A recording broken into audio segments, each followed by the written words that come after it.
Искам така да видите този надпис и на всички българи да кажа, че ще се сражаваме единствено ако се наложи само за родината си и за никоя друга държава. Смятате ли, че българското общество е лесен обект за разделяне и противопоставяне? За голямо съжаление, обществото ни е дълбоко разделено. Така занимавам се с социални каузи няколко години вече и смея да твърдя, че българина, за голямо съжаление мое, а и не само мое, е лесно манипулируем. И се стига до там, че всеки един протест рано или късно се опоручава. Може би заради това ние не можем да тръгнем в една посока и да е по пътя, по който България заслужава. Имате ли идея какво би коригирало тая несправедливост? Вижте, доста интереси са заложени в България. Ние сме така стратегическа страна от към местоположение. Не случайно такива апетити имат както от запад, така и от изток към нас. Според мен, за да има някакво единение на обществото, може да звучи утопично, но тази система, която в момента е в България, не позволява на хората да бъдат обединени, защото тук играят много пари. Значи, за да има обединение на хората, първо трябва да тръгнем от там, че трябва да се смени самата система. За да служат на неговата страна. Кое е вашето знаме? Моето знаме ясно и точно се вижда триколора на България. Благодаря. Каквото искат това да правят. Благодаря, да живее Русия. Вечно Русия. Добър ден. Може ли да ви задам няколко въпроса? Излъчваме на живо по интернет канал в момента. Да. Защо сте тук днес? Тук съм, за да протестирам против един военен съюз, който ни облича във война с Русия, именно НАТО. За повечето хора, които не знаят точно точка 5 от НАТО, не ни дава абсолютно никаква сигурност, че някоя друга страна от НАТО ще ни защити при евентуален конфликт с Русия. И всъщност този заем, който в момента ще бъде изтеглен от 16 милиарда, 4 милиарда от него ще отидат, за да си закупим оръжие, което е старото оръжие на НАТО, с което си справим срещу Русия. Този координационен център в момента ни превръща в евентуална точка, към която Русия да отправи ракетите си. И по този начин НАТО ни влича в конфликт с Русия. Русия има ракети, които стигат от Русия до тук, стигат точно за 60 секунди. Никой няма да отреагира, а до това време вече Плевнелиев отдавна ще си взе правителствения самолет и ще напусна страната с този кредит. Може ли да ви попитам откъде се информирате? Ами аз съм студент по право и най-вече се информирам от документи. Добре. Считате ли, че българското общество е лесен обект за разделяне и противопоставяне? Ами, всъщност не мисля, че то в голяма степен е доста заблудено и най-вече слуша казионните медии, които се опитват в момента да ни подложат, че нямало да има война, че това било просто една стандартна мобилизация всяка година, затова хората получават повиквателни, вече дори и качват във Фейсбук и по този начин искат да ни обяснят, че няма нищо страшно. Аз не помня такива повикватели някой да получава 2014 година, 2013 година, 2012 година. Ако някой от вас помни, нека да ми каже. Добре. Кое е вашето знаме? Аз съм тук от името на младежка организация Атака. Ние сме единствената парламентарно представена партия, която в момента е против НАТО, против този команден център, който се строи тук. И ще защитаваме интересите на българския народ до край. И аз ви благодаря. И всеки да си протестира на малки групички по 50, по 100, по 300 човека да речем. Ако ние позволим това, значи предаваме каузата.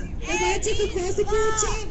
В същото време ние сте неразбирани от самите организации. Защото чувам приказки, няма да казвам имена. Ако ние, примерно, си тръгнем от нашата партия, виж останете 20 човека. В същото време от другата организация, ако ние си тръгнем, виж останете 20 човека. Добър ден, може ли няколко въпроса да ви задам на живо излъчване по гражданския канал? Не сме партия, не сме организация, не сме и телевизия. Защо сте тук днес? Тук сме днес. Аз поне съм тук днес, за да подкрепя шествието и митинга против военизирането на България по този начин, значи против също така продължаващото настъпване на въоръжаването по един начин, който е в полза на НАТО, вменяването на България на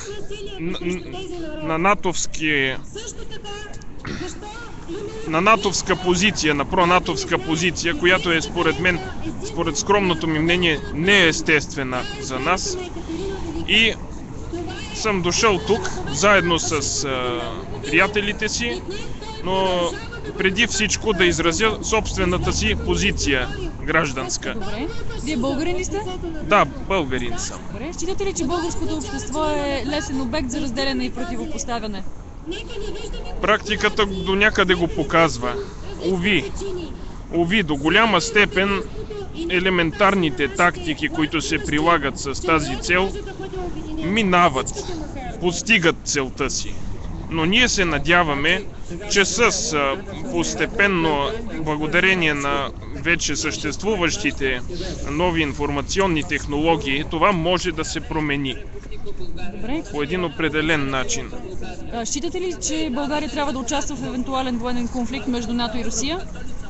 Никакъв случай. Това трябва да се избегне на всяка цена. Добре, кое е вашето знаме? Нашето знаме... Вашето знаме, личното ви знаме. Моето лично знаме. Моето лично знаме е, разбира се, българското знаме. Добре, благодаря ви.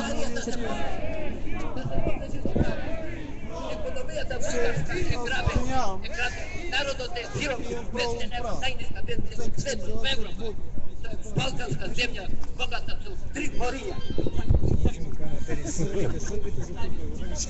Я, Господен, народе на Република България и народе на град София, немам човекови права, да знаем. Народно събрание и президент. Социалната ми окината 4 години бедена стотика ми недостайно. Имам дадено жалби на Борисов, на Министерство за труд, на Чешката северна. Не sve откази имам дадено. Една стая немам къде да жива. Не остая на улица.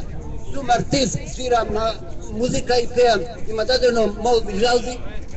Набирам броя подписи. Без работа съм 4 години. България е православен народ. Русия победила на Втората война. Со Берлин го направи САЩ, Сталин. България си славна република. Не сакаме демокрация фалшива. Сакаме права демокрация. Права демокрация. Не сакаме социална държава. Не демокрация. Демокрацията е криминална, фалшива. Благодаря. Приятели, едно изречение само. Аз нося знамето на нашата освободителка от турско робство и смятам, че това не е срамно. Аз се надявам от капиталистическо бойковото робство сами да се освободим и да носим само български знамена тук. Тук се намираме под едни букви Съединението прави силата. Да, ние сме много от различни партии и организации. Вътре се намират едни продажни, няма да ги нарека българи, защото българина не може да бъде продажен според мен.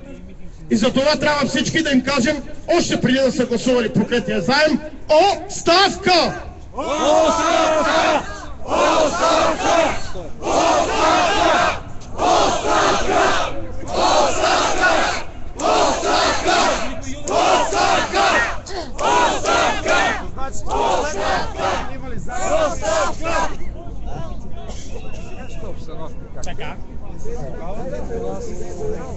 9 май все пак.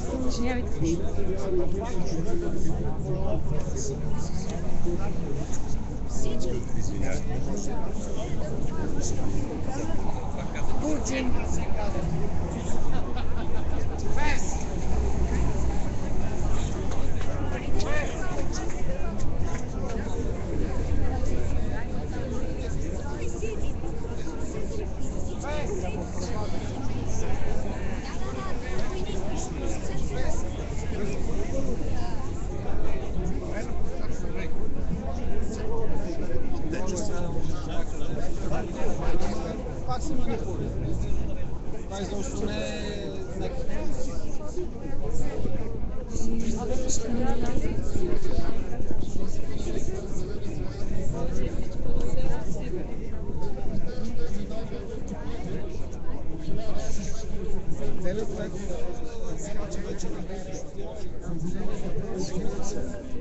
В принцип 50 го дава.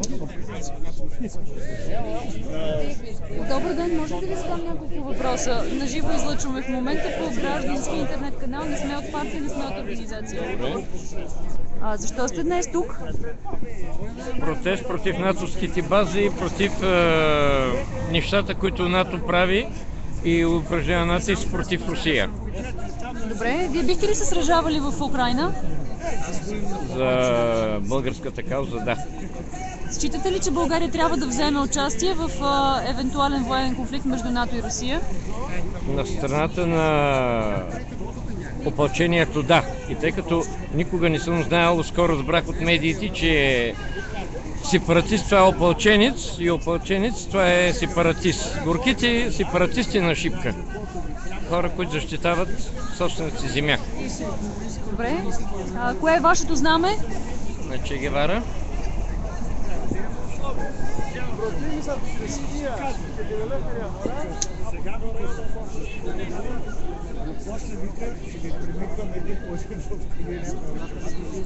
Не сме от телевизия, интернет канал граждански. Няма партии, няма организации, няма финансиране, това е личният телефон. Може да?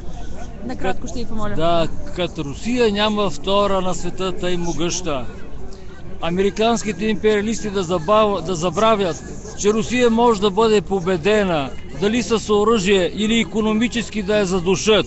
Русия е велика и ще остане велика. Избийте си го това от тъпите глави, господа американци.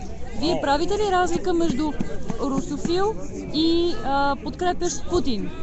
Подкрепям Путин, той е един умен политик и не могат западните политици да му донесат на малкото пръстче вода. Считате ли, че българското общество е лесен обект за разделяне и противопоставяне на най-различни принципи? Лошото е, че хората се разделиха от ценностите, които имахме преди и които бяха всъщност много добри за нашата нация. Сега живеем в неудобство, в мизерия, в проблеми непрекъснато изникват един след друг. Трябва ли България да вземе участие на нечия страна в евентуален България конфликт? абсолютно не трябва да вземе участие нито на страната на Украйна, нито на страната на САЩ, нито на Русия. Ние трябва да запазим неутралитет. Кое е вашето знаме? Моето знаме е българското знаме. Благодаря ви. Приключваме нашето предаване от днешното шествие. Ще се опитваме и занапред да отразяваме събития, които касаят цялото ни общество или важни каузи, свързани с подземни богатства, свързани с социална справедливост, свързани с изразяване на позицията на обществото. Ще се опитаме да бъдем глас, различен от този на масовите медии, безпристрастен глас, показващ в детайл това, което се случва извън вестниците и извън телевизора. Хубав ден ви желаем!